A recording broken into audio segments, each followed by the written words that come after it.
All right, so lastly, we're going to look at independent events.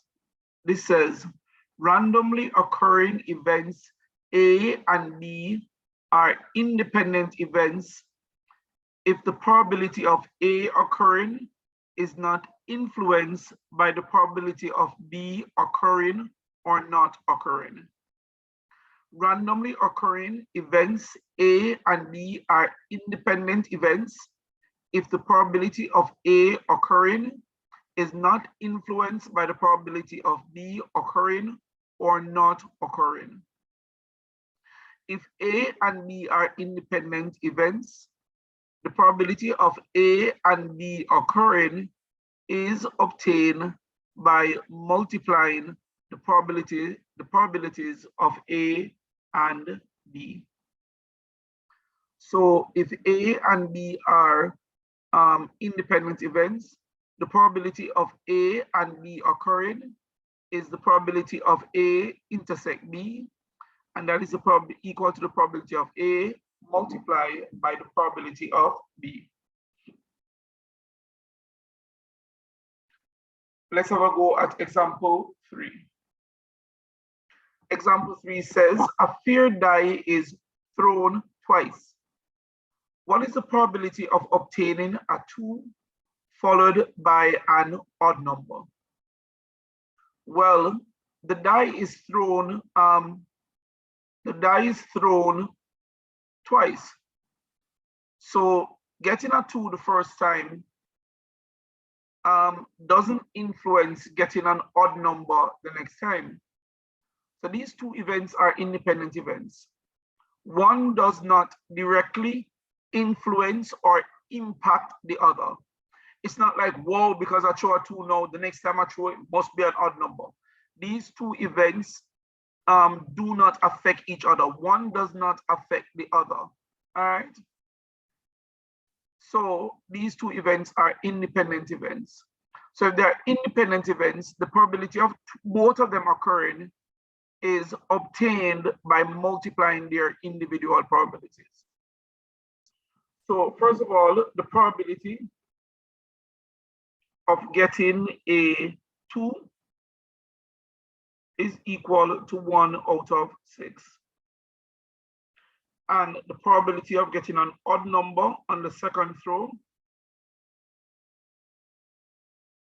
is equal to 3 out of 6, or a half.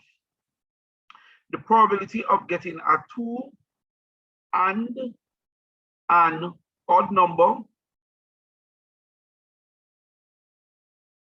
is equal to the probability of getting the 2 multiplied by the probability of getting the odd number.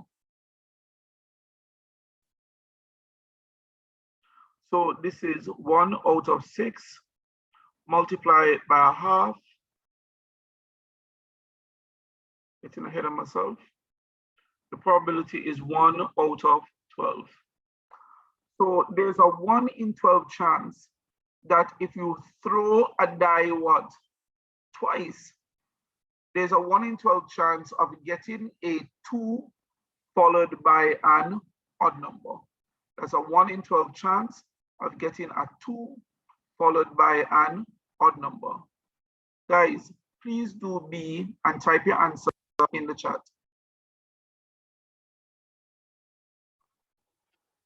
All right, so B says a coin is tossed 3 times. What is the probability of getting 2 heads and a tail? So that's the issue. The coin is tossed 3 times. What is the probability of getting 2 heads and a tail? So the issue here is what we should see that there are actually 3 events. It's a probability of getting a head again, and then a tail. So the probability of getting a head on the first throw is a half.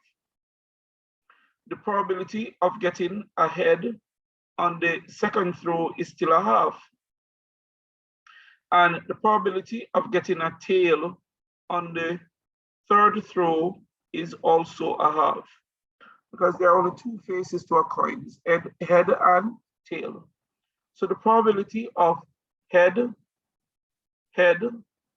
and tail is actually equal to the probability of head times the probability of head again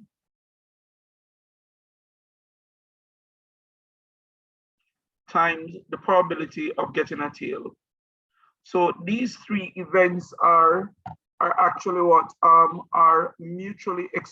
are independent events. They are independent events because getting ahead the first time doesn't influence getting ahead the second time. Neither getting heads the first two times influence what you're gonna get on the third throw. These are independent events. And for independent events, the probability of getting head, and tail, you have to multiply the probabilities. So it is a half times a half times a half. The probability is actually 1 out of 6.